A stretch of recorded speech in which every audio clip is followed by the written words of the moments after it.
First person के pronoun को reporting speech के सब्जेक्ट, रिपोर्टिंग स्पीच का सब्जेक्ट क्या है हमारा? टीचर। ठीक है, सेकंड पर्सन के प्रोनाउंस को रिपोर्टिंग स्पीच के ऑब्जेक्ट, ऑब्जेक्ट क्या है? स्टूडेंट। और थर्ड पर्सन के प्रोनाउन को चेंज नहीं करेंगे। तो हमने कहा कि teacher says to student I shall teach you maths.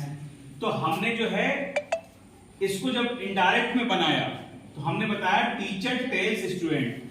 अब आई जो है फर्स्ट पर्सन का प्रोनाउन है, रिपोर्टिंग स्पीच के हमने सब्जेक्ट से चिन्ह के टीचर, टीचर के लिए इस्तेमाल क्या करेंगे? ही। ठीक है, हमने ही कर दिया। Will teach, teach you. अब यू आ गया, यू सेकंड पर्सन का प्रोनाउन है। ठीक है, सेकंड पर्सन का प्रोनाउन है, हमने इसके साथ किया ऑब्जेक्ट से चिन्ह करेंगे। ऑब्जेक्ट क्या है? स्टूडेंट। स्टूडेंट के लिए क्या होगा? हमने इसको चिन्ह कर दिया। मगर एक रूल ये होता है कि कहने सुनने वाले दोनों आमने सामने हों तो रिपोर्टिंग स्पीच के जो सेकंड पर्सन का प्रोनाउन होता है उसको फर्स्ट पर्सन के प्रोनाउन वी से चेंज करेंगे तो उसके हिसाब से अस भी आ सकता है। इसमें एक अपवाद होता है, ये रूल होता है। तो यही चीज है हमारी। हमने आपको बताया डायरेक्ट नरेशन क्या होता है कि वक्ता की कई बात को उसी के शब्दों में कहना।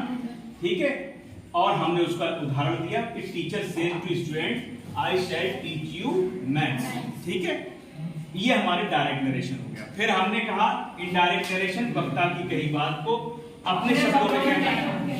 हम अपने शब्दों में जब कहेंगे तो क्या होगा? Indirect narration. हमने उसको चेंज करते हुए क्या कहा कि टीचर टेल्स स्टूडेंट, हमने सेज को टेल्स में बदल दिया क्योंकि हम अब बता रहे हैं, उसको कह नहीं रहे हैं, बता रहे हैं। किसी के वक्ता की कही बात को अब कहा थोड़ी जा रहा है। जब इनडायरेक्ट हम में बनाएंगे तो कहने के लिए से लगाते हैं और बताने के लिए टेल लगाते हैं। तो अब हम कह नहीं रहे बल्कि बता रहे हैं। तो हमने कहा टीचर ने स्टूडेंट को बताया क्योंकि मैं बता रहा हूं उनकी बात। और कॉमा हटा के हमने कंजक्शन दैट लगा दिया की, क्योंकि की आवाज निकलती है, की आवाज निकलती है तो हम दैट लगाते हैं। दैट ही, अब ही हमने किसके लिए इस्तेमाल किया? टीचर के लिए। वो पढ़ाएंगे, क्या पढ़ाएंगे? टीच इनको, देम हमको पढ़ाएंगे। ठीक है, या उनको पढ़ाएंगे, इनको स्टूडेंट्स को, क्योंकि अब बात पहले की हो चुकी है तो अब सामने तो है नहीं, तो उनको पढ़ाएंगे। क्या पढ़ाएंगे? मैथ्स। तो ये आपका इनडायरेक्ट नरेशन हो गया। क्लियर हो गया? किसी को कोई बात समझ में नहीं आई तो पूछ लो फिर। ठीक है, ये सारे मैंने आपको प्रोनाउन बता दिए आपको कि सन बटे 123 जिस तरीके से आप करते चले आए। अब किसी की कोई समझ में नहीं आ रही कोई बात तो पूछ लीजिए। क्लियर हो गया? आगे बढ़े। ये रिपोर्टिंग वर्क के बारे में मैंने बताया। रिपोर्टिंग वर्क के बारे में जब डायरेक्ट नरेशन होगा तो हम कहते हैं, इनडायरेक्ट नरेशन में हम बताते हैं। तो बताने की अंग्रेजी टेल, टेल्स। ठीक है, प्रेजेंट में होगी तो से की जगह पे टेल्स होगी, और सेड और पास्ट में होगी सेड तो सेड की जगह पे टोल्ड हो जाएगा। ठीक है, उसमें कोई दिक्कत नहीं है। और बताते कब हैं? जैसे ये चेंज कर से करते हैं। जैसे मैं आपको यही बता दूं, टीचर सेज टू स्टूडेंट। अगर यहां पर हम सपोज करो यहां पर स्टूडेंट नहीं होता, सेंटेंस नहीं होता, टीचर सेज, सामने वाला कोई है नहीं, सुनने वाला कोई है नहीं। ठीक है, तो हम इसको टेल्स में नहीं बदलते।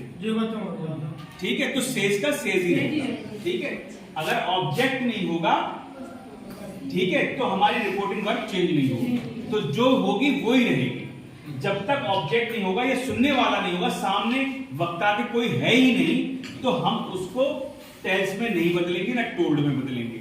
ये याद रखना। वैसे लोग क्या कहते हैं चेंज करने के लिए, कैसे बताते हैं कि जब कहते हैं से बराबर से टू बराबर टेल, ठीक है, टू लगा के इस तरीके से, तो वो एक चीज उन्होंने एक फार्मूला उसको बना लिया है। मगर हमारे जहन में ये रहना चाहिए कि रिपोर्टिंग स्पीच में जब ऑब्जेक्ट नहीं होगा तो ये रिपोर्टिंग वर्क नहीं चेंज होगी, और होगा तो चेंज होगी।